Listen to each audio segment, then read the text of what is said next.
nós vamos começar então a nossa escola bíblica dominical. E eu quero convidar você para abrir sua Bíblia comigo no livro de Atos dos Apóstolos. E nós vamos ler os primeiros versos do capítulo 1. Atos dos Apóstolos, capítulo 1. E Lucas, que escreveu o Evangelho, e como que num segundo volume escreve o livro de Atos, diz assim: escrevi o primeiro livro, ó Teófilo, relatando todas as coisas que Jesus começou a fazer e a ensinar, até o dia em que, depois de haver dado mandamentos por intermédio do Espírito Santo aos apóstolos que escolhera, foi elevado às alturas. A estes também, depois de ter padecido, se apresentou vivo, com muitas provas incontestáveis, aparecendo-lhes durante 40 dias, falando das coisas concernentes ao reino de Deus. E comendo com eles, determinou-lhes que não se ausentassem de Jerusalém, mas que esperassem a promessa do Pai, a qual, disse ele, de mim ouvistes. Porque João, na verdade, batizou com água, mas vós sereis batizados com o Espírito Santo, não muito depois destes dias. O meu propósito nesta manhã é fazer uma espécie de síntese. Meu propósito nesta manhã é fazer uma espécie de síntese do livro de Atos, entendendo como foi a jornada da igreja cristã de Jerusalém a Roma. Entender isso é muito importante para o enlevo e enriquecimento da nossa vida espiritual.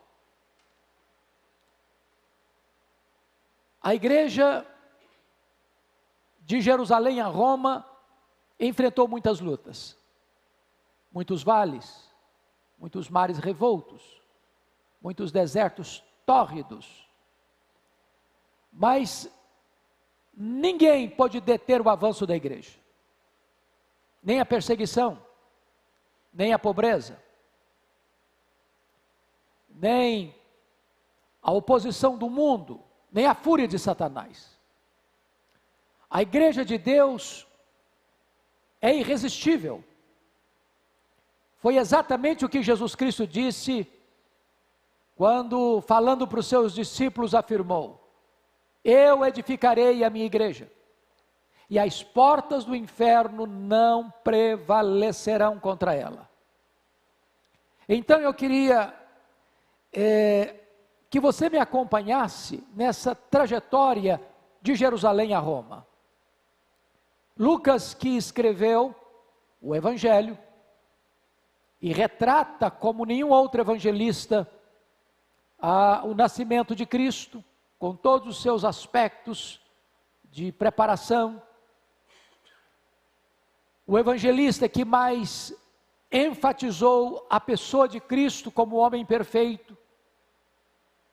O evangelista que mais trata da salvação universal, alcançando todos os povos. O evangelista que mais destaca, por exemplo, o papel da mulher naquele tempo, naquela época, resgatando Cristo, o valor e a dignidade da mulher.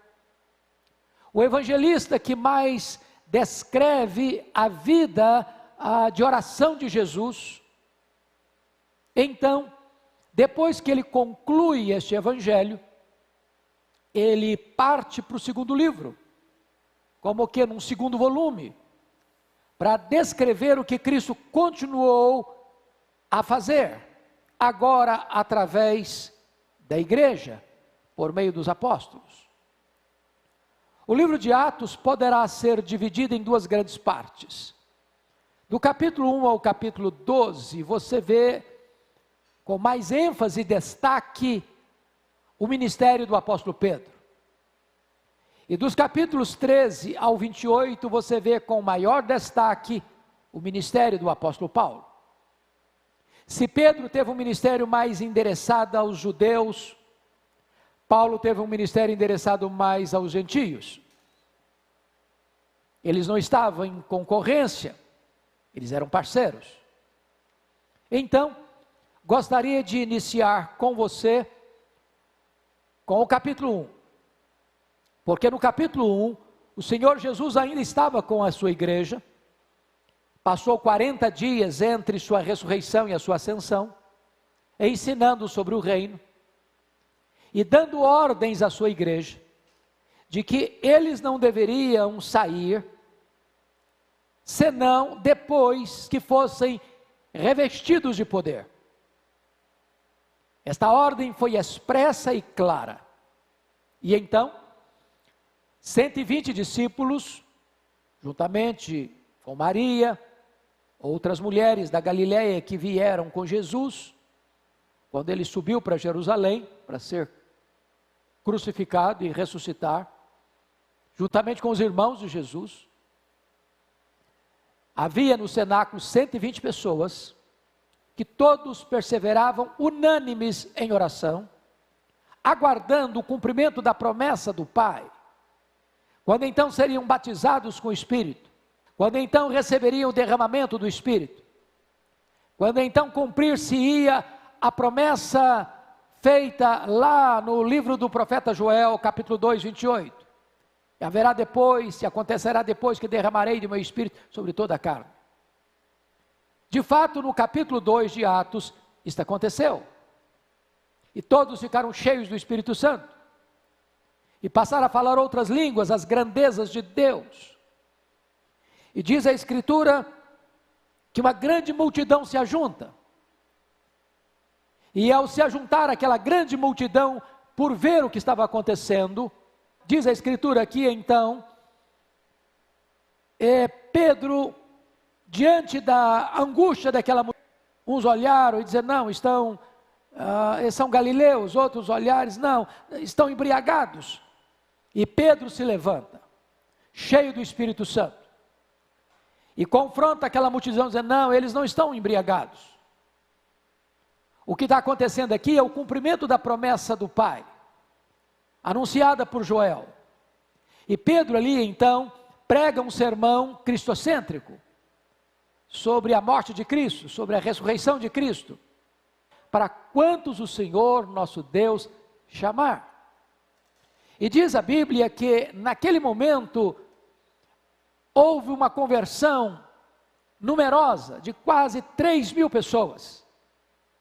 E elas, ao serem convertidas, foram também batizadas e recebidas a comunhão daquela igreja que passa de um núcleo de 120 para mais de 3.000 membros. Bom, Jesus havia dado o roteiro para a igreja de avanço missionário. E esse roteiro estava claramente expresso no capítulo 1, versículo 8. Mas recebereis poder ao descer sobre vós o Espírito Santo. Sereis minhas testemunhas, tanto em Jerusalém, como em toda a Judeia e Samaria, e até os confins da terra. E a igreja seguiu à risca esse projeto. O que você vai notar então é que do capítulo 1 ao capítulo 7, o evangelho está em Jerusalém e na Judeia. E depois você vai ler no capítulo 8 que o evangelho sai da fronteira da Judeia e alcança a província de Samaria. E depois você vai ler no capítulo 9 a conversão de Saulo de Tarso fora do território de Israel, na Síria, em Damasco. E depois você vai ver no capítulo 11 que este evangelho chega com grande poder na região de Antioquia da Síria, a terceira maior cidade do mundo. E a partir daí, da igreja de Antioquia da Síria, o evangelho vai alcançar as nações, cumprindo a agenda estabelecida pelo Senhor Jesus Cristo. Pois bem, então, retornando à igreja que começa lá em Atos 2, depois da recepção desses membros, diz lá que eles perseveraram na doutrina dos apóstolos, nas orações, na comunhão, no partir do pão. Em cada alma havia temor. Eles eram solidários com os necessitados. E Deus fazia entre eles muitos prodígios. E dia a dia o Senhor ia acrescentando os que iam sendo salvos. E creio eu que isso daqui também é uma espécie de receita para a igreja contemporânea. É a igreja que mantém este equilíbrio entre teologia e vida, entre a doutrina e conduta, entre o credo e a prática de vida. E esta igreja, então, é uma igreja que já nasce solidamente plantada na sã doutrina e na vida piedosa, cheia do Espírito Santo de Deus. Quando você vai para o capítulo 3, você nota que a liderança da igreja, maiormente Pedro e João, vão ao templo orar.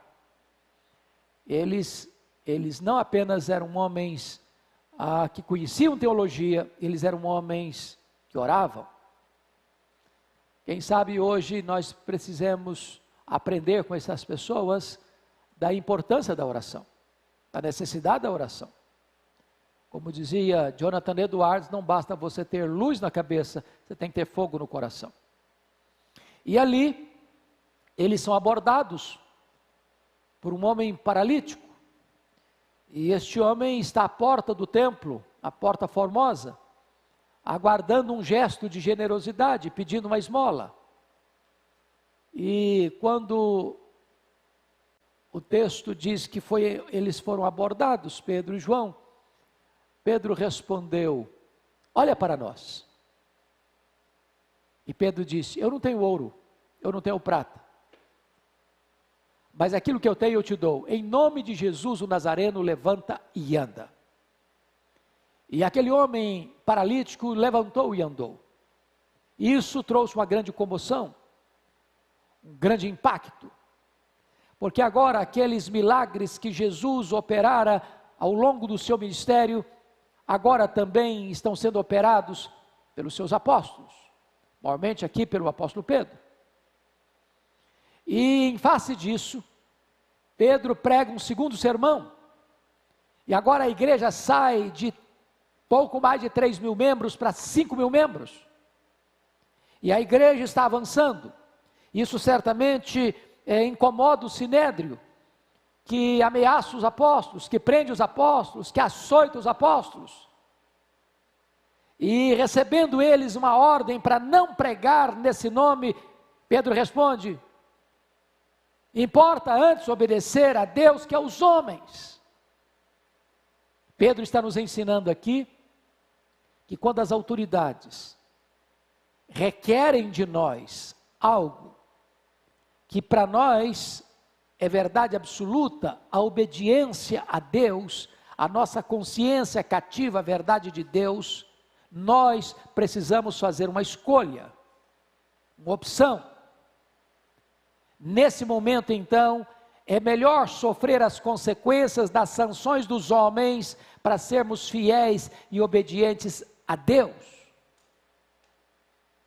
Se porventura, num regime de totalitarismo, como acontece em algumas nações do mundo ainda hoje, o cristão for proibido de exercitar sua fé, ou a negar o nome de Cristo, é melhor você morrer pela sua fé do que apostatar da sua fé.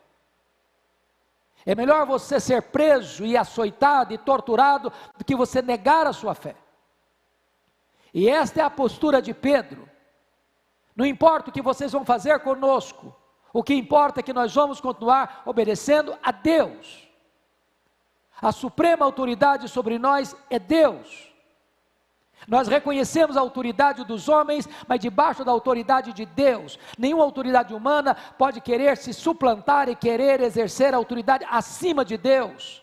As autoridades humanas não podem governar nossa consciência, a nossa consciência está cativa a Deus. Pedro estabelece isso lá no começo da igreja cristã. Pois bem, É claro que o crescimento da igreja incomoda o mundo e incomoda o diabo.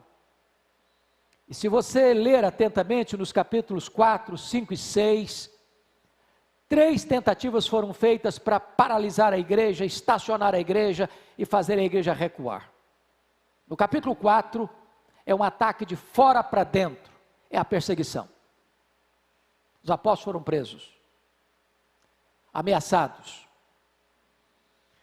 A grande questão é, será que a perseguição amedronta a igreja? Será que a perseguição enfraquece a igreja? Será que a perseguição mata a igreja? E o que você percebe é exatamente o contrário. A igreja começa a orar. E a igreja começa a reconhecer a soberania de Deus ainda mais. E a igreja ora, e a igreja clama, e Deus responde, e diz a Bíblia que a casa onde eles estavam reunidos treme, e o Espírito Santo vem sobre eles, e os enche, e eles pregam ainda com mais fervor e entusiasmo. Em outras palavras, esta tentativa e esta artimanha de Satanás de perseguir a igreja, frustrou-se e a igreja começou a crescer ainda mais. Aí vem a segunda tentativa de Satanás. Capítulo 5. Agora não é um ataque de fora para dentro, agora é um ataque de dentro para fora. Agora Satanás consegue enganar um casal dentro da igreja, Ananias e Safira. Isso porque Ananias e Safira viram que Barnabé, por causa da sua generosidade, num tempo de grande crise econômica, resolve vender uma propriedade que ele tinha e colocar esses valores aos pés dos apóstolos, que naquela ocasião atendiam também as pessoas necessitadas. Quando você vê hoje, como vimos o pastor Arival fazendo um apelo, para que pessoas possam enviar recursos para se comprar cestas básicas e assistir as famílias carentes e necessitadas, esta é uma prática cristã. O amor cristão nos move à generosidade. E a alma generosa, diz a Bíblia, prosperará. Quando você dá ao pobre, você empresta a Deus, diz o livro de Provérbios. E Deus não fica devendo nada a ninguém. Quando você é generoso, Deus multiplica a sua sementeira. Quando você é generoso, Deus multiplica o que você tem, para que você reparta ainda com mais abundância. E então Barnabé faz isso.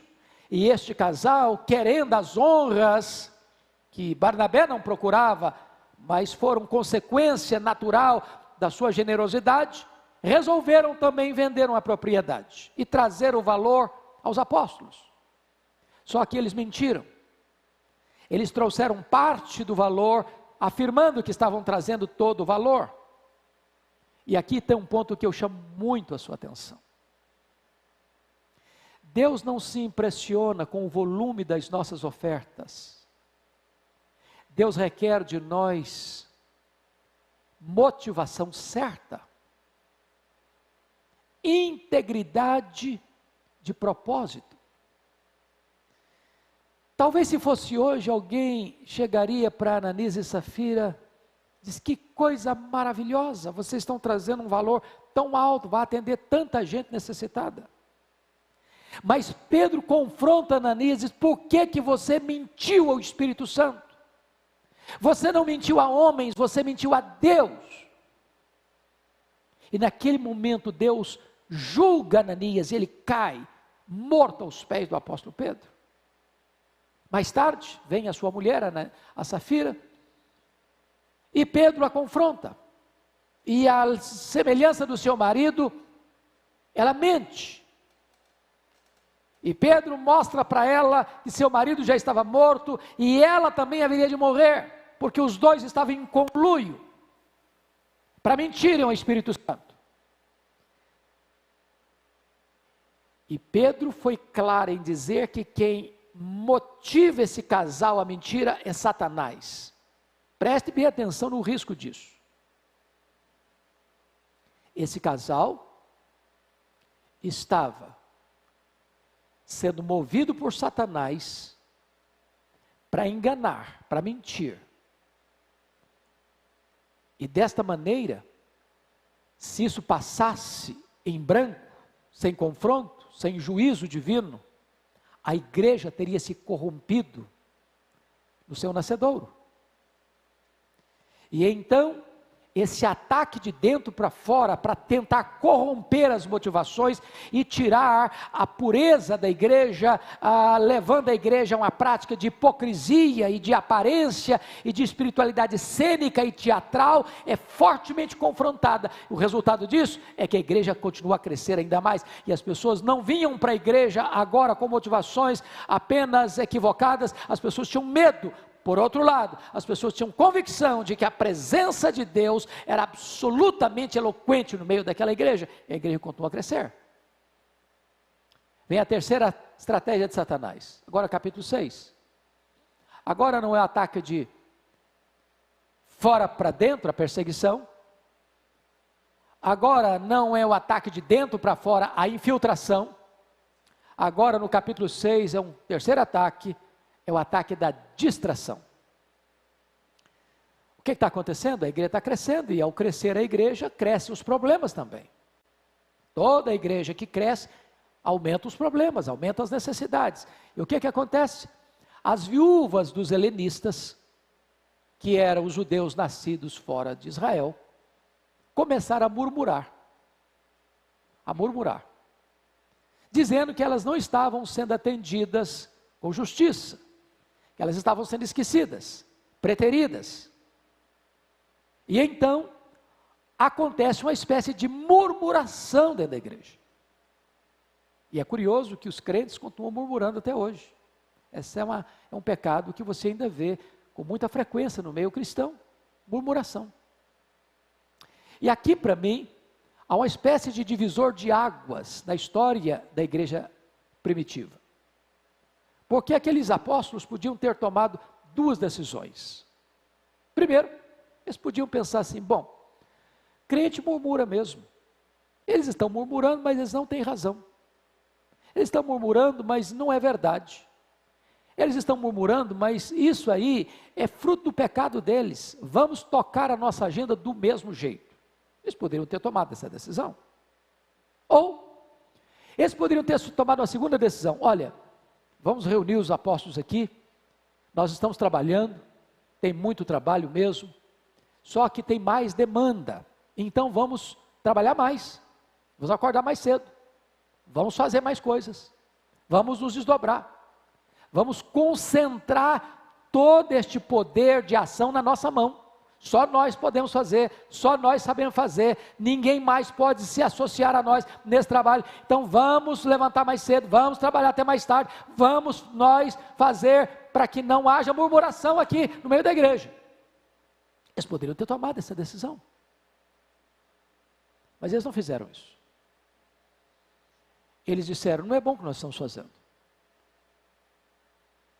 Vamos fazer o seguinte: vamos escolher dentre vós 7 homens, cheios do Espírito Santo, cheios de sabedoria, cheios de fé, e vamos encarregá-los deste ministério, a diaconia das mesas. Quanto a nós, os apóstolos, nos consagraremos à oração e ao ministério da palavra. Aqui está um corte radical e fundamental na história da igreja primitiva. Agora são 2 diaconias, a diaconia da palavra e a diaconia das mesas. Eles, os apóstolos, não devem se distrair cuidando da diaconia das mesas. Outras pessoas, capacitadas por Deus, cheias do Espírito Santo de Deus, cheias de sabedoria, cheias de fé, devem ser encarregadas desse ministério. Não é que esse ministério é menos importante ou mais importante, mas nós estamos aprendendo com os apóstolos a necessidade de dividir trabalhos, de ter mais capilaridade no serviço, de distribuir ministérios e funções, como aconteceu lá no deserto, quando o sogro de Moisés disse para ele: olha, não é bom o que você está fazendo, você está acumulando tudo em cima de você, escolhe homens capacitados, homens de verdade, homens que não sejam avarentos, para que eles compartilhem com você essa administração do problema do povo. Então, os apóstolos, a partir dali, se dedicaram àquilo para o que de fato eles haviam sido chamados, que eram se dedicar, se consagrar à oração e ao ministério da palavra, e então foi formada a primeira junta diaconal da igreja primitiva.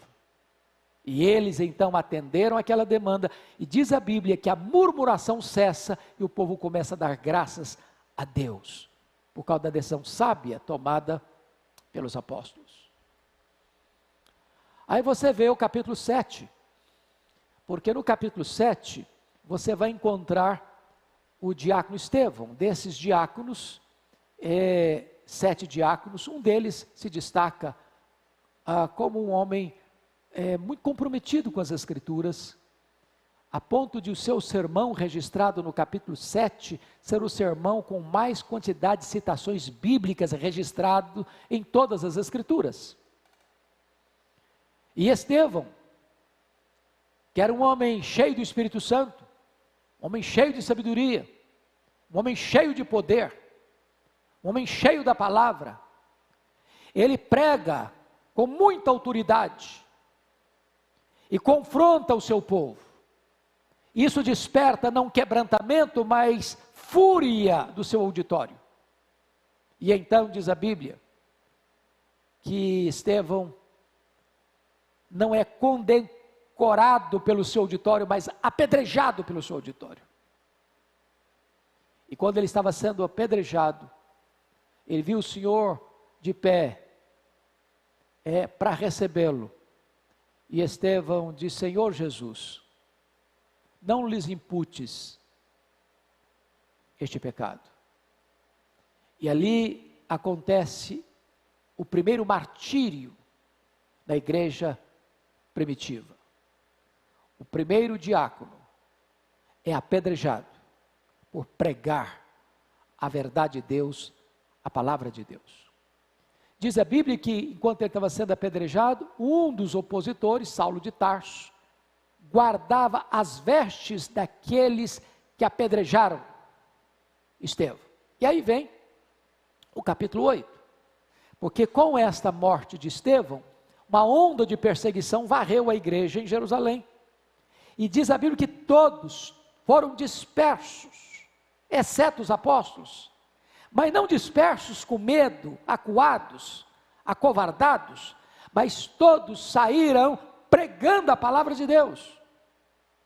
Tem hora que a perseguição é uma espécie de vento forte que espalha a semente do evangelho, e ao espalhar os crentes, eles são como que uma sementeira celestial para levar a palavra de Deus para outros horizontes, que outrora não estavam sendo alcançados. E diz a Bíblia que o diácono Filipe chega em Samaria. Olha que coisa gloriosa, porque Samaria era um território de hostilidade aos judeus. Essa hostilidade já era uma antiga, tinha mais de 700 anos que isso acontecia. A história lá do domínio das 10 tribos do norte foi em 722, quando Sargão II levou aquele povo cativo.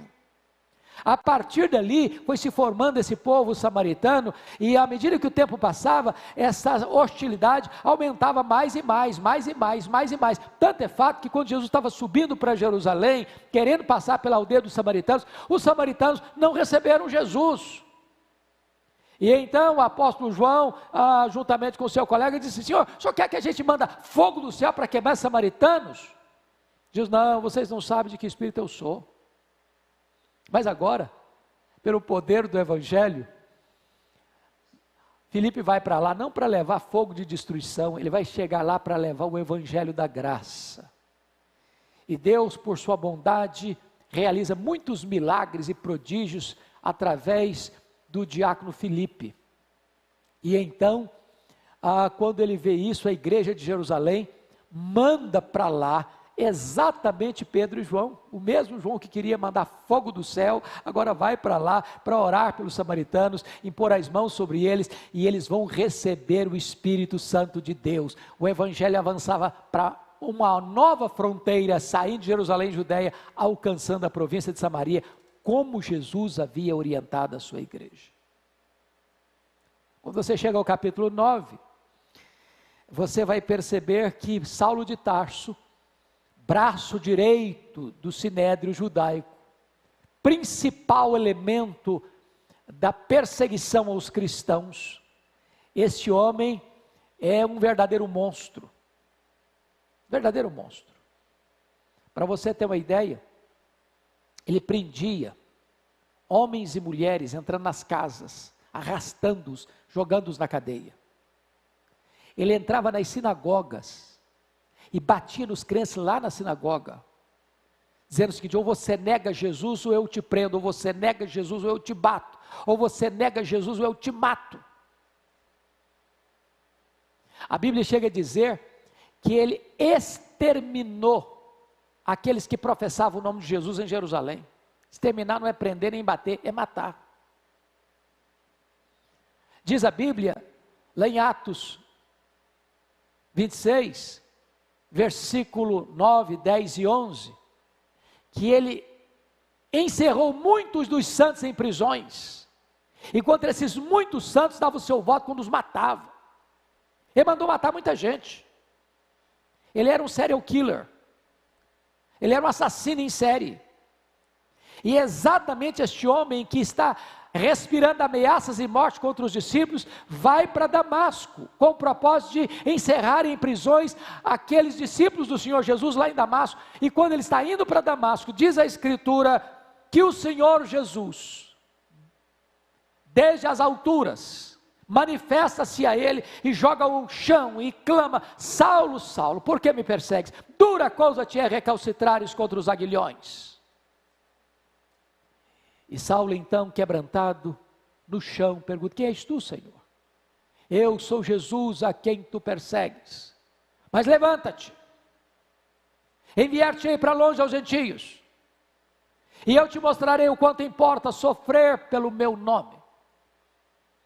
Então diz a Escritura, que Saulo cego vai sendo guiado da estrada até a rua direita, na casa de Simão, onde fica 3 dias orando e jejuando, e Deus ordena ao discípulo Ananias para ir lá e pôr as mãos sobre ele, para ele ser curado, e para ele ficar cheio do Espírito Santo, e Ananias atende a esta orientação divina, e a partir dali então, você encontra um Saulo convertido, curado, cheio do Espírito Santo, que vai pregar nas sinagogas, afirmando que Jesus é o Cristo, e depois vai passar 3 anos na Arábia, e vai retornar a Damasco, e vai cada vez mais confundir os judeus, demonstrando mais e mais a sua convicção de que esse Jesus é não só o Filho de Deus, mas ele é o Messias, ele é o Cristo de Deus. Ele é perseguido ali, e precisa fugir para Jerusalém.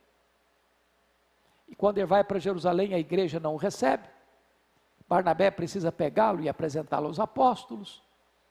Os apóstolos recebem, e então Paulo começa a ter liberdade para pregar e para discutir com os helenistas na igreja, e Deus está transformando então o maior perseguidor no talvez, e com certeza cremos assim, no maior apóstolo do cristianismo de todos os tempos. Chega o capítulo 10, e diz a Bíblia que Cornélio, que é um centurião romano, comandava 100 soldados, estava em Cesareia Marítima, que é o quartel-general de Roma em Israel, e diz a Escritura que este homem era um homem piedoso, era um homem que fazia constantes orações, dava esmola aos necessitados, que isso subiu à presença de Deus, e Deus ordena a Cornélio mandar mensageiros a Jope, onde estava Pedro, para Pedro vir para pregar o evangelho para sua família. E Pedro, com certa relutância, veio, estavam todos reunidos, e Paulo prega para eles o evangelho.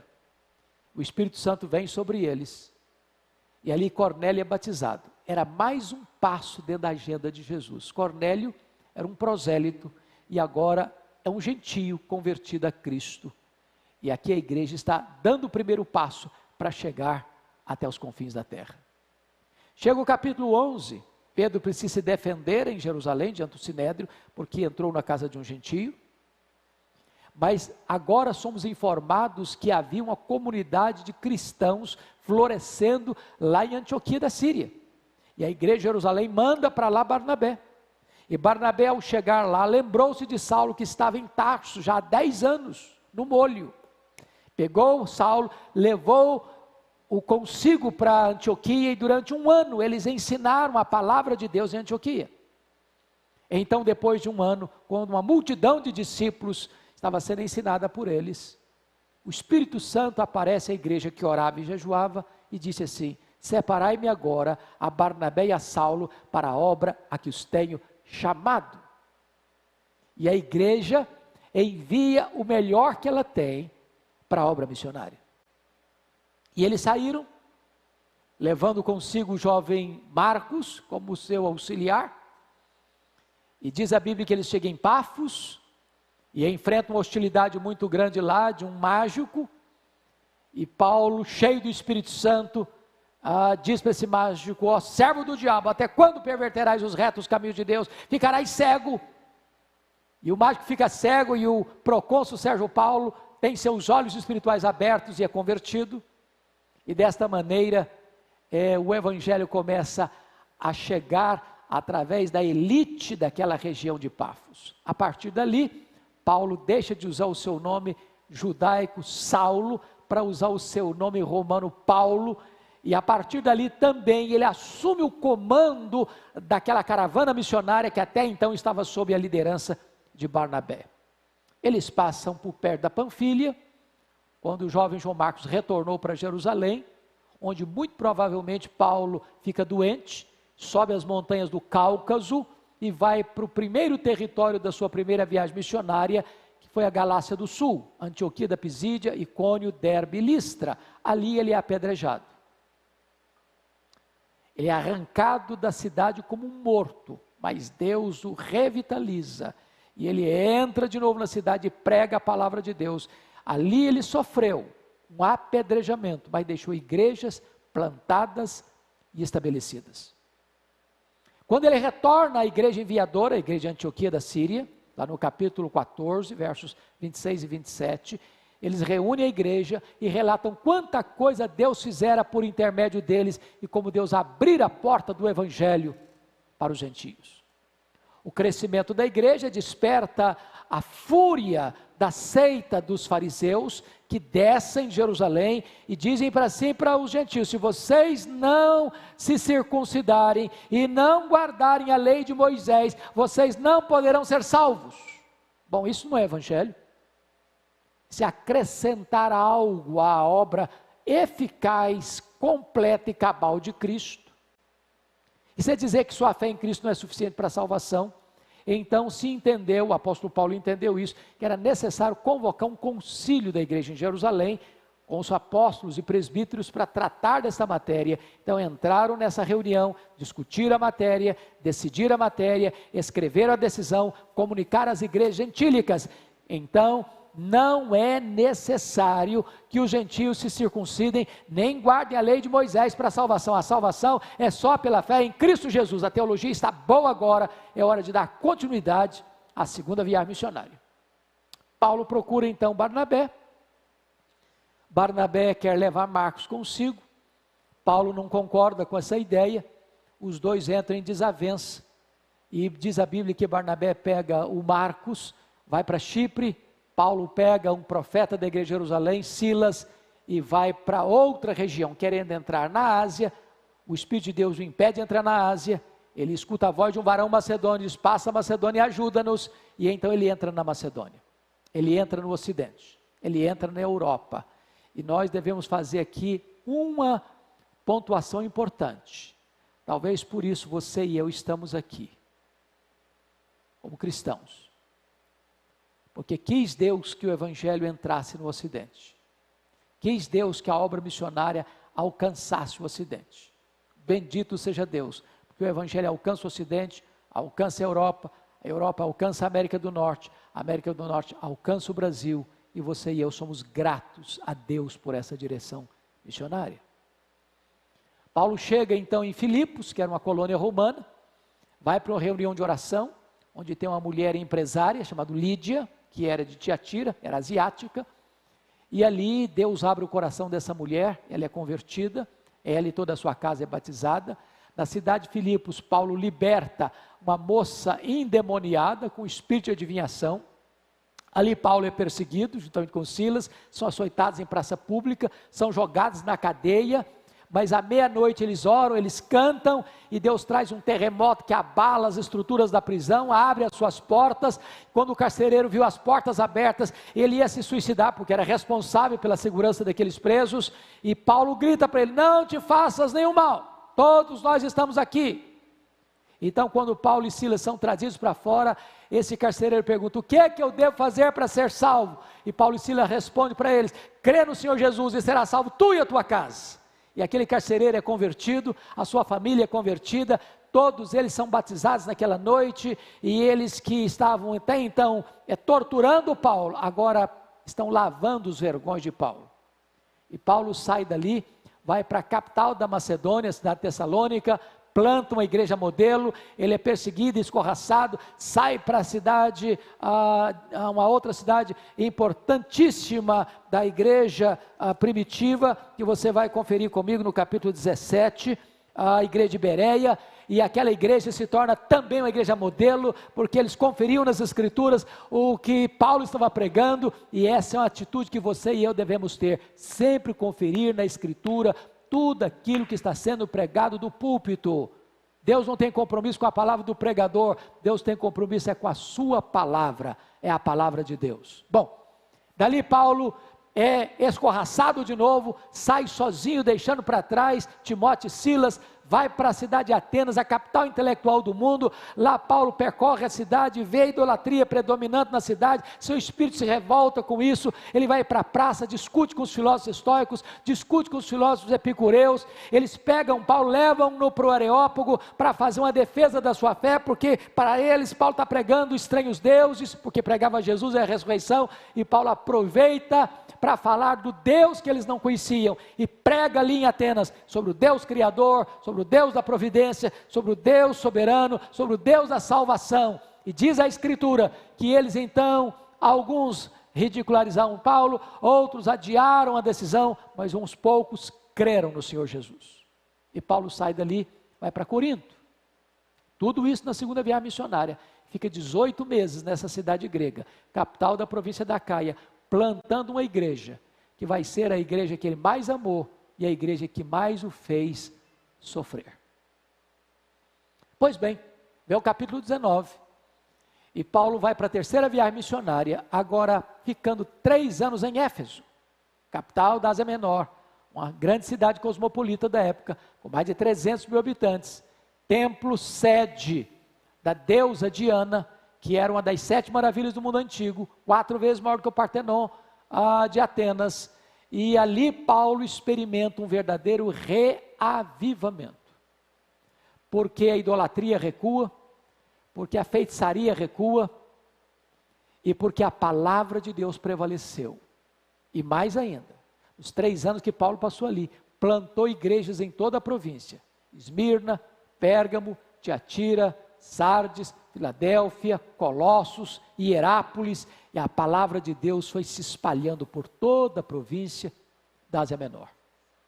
Bom, agora Paulo, que estava fazendo uma campanha de levantamento de ofertas para levar para os pobres da Judéia, em virtude da fome que avassalou o mundo na época do imperador Cláudio, e os judeus foram expulsos de Roma, Paulo está levando essas ofertas para a Judéia. Quando ele para em Mileto, despede-se dos presbíteros de Éfeso, diz para eles que o que esperava ele para frente era cadeias e tribulações, mas ele em nada considerava a vida preciosa para ele mesmo, conquanto que ele completasse a sua carreira e pregasse o evangelho do reino da graça. E ele então desembarca em Cesareia, e lá o profeta Ágabo o prende com o cinto, diz: é isso que eles vão fazer com você em Jerusalém, Paulo? Os discípulos tentam demover Paulo de subir para Jerusalém, e diz: o que vocês estão fazendo comigo? Eu estou pronto não só a ser preso, estou pronto a morrer por Jesus em Jerusalém. E ele foi, e de fato foi preso. Os judeus querem matá-lo, 40 judeus entram em conspiração, com voto de anátema, que não comeriam, não beberiam, antes de matar Paulo. A notícia vaza, chega ao sobrinho de Paulo, ele avisa Paulo, e Paulo naquela mesma noite é trasladado ou transferido sob forte escolta militar para a cidade de Cesareia Marítima, quartel-general de Roma em Israel. E ele fica ali 2 anos sendo acusado sob a égide dos imperadores Félix e Festo. Em virtude de Festo estar pronto para entregar Paulo ao sinédrio judaico para angariar favores políticos, e Paulo, sabendo que o sinédrio estava conspirando para matá-lo antes mesmo de chegar em Jerusalém, sendo ele cidadão romano, disse para Festo: eu sou um cidadão romano e quero ser julgado diante de César. Festo disse: para César você quer ir? Para César você irá. Então, Paulo, ao embarcar para Roma, ele enfrenta um naufrágio. Terrível naufrágio. Até porque Paulo havia orientado ao comandante que não era prudente viajar, porque o inverno estava chegando. Mas o comandante não escutou Paulo e viajou assim mesmo. E enfrentaram um amargo e terrível naufrágio. O navio se perdeu, a carga do navio se perdeu. Porém, Deus disse, através de um anjo, para Paulo dentro daquele navio: coragem, Paulo. Eu entreguei todas essas pessoas nas tuas mãos. Ninguém vai morrer. Ninguém vai morrer. E eles então chegam na ilha de Malta. E quando chegam na ilha de Malta, os malteses os acolhem com muita fidalguia, até preparando uma grande fogueira para aquecê-los. E Paulo vai pegar um monte de gravetos para jogar naquele fogo, para manter a fogueira acesa. Uma víbora brota do fogo e prende na mão de Paulo.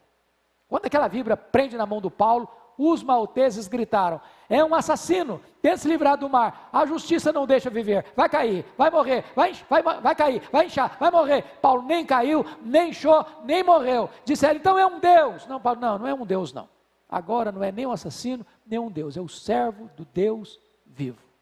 Na verdade, foi a mão da providência de Deus que levou o Paulo para aquela ilha de Malta, porque o pai do prefeito estava doente. Paulo orou por ele, ele foi curado. Os demais enfermos também, Paulo orou por eles, eles foram curados. E agora Paulo é conduzido a Roma pelos malteses com todas as suas necessidades supridas.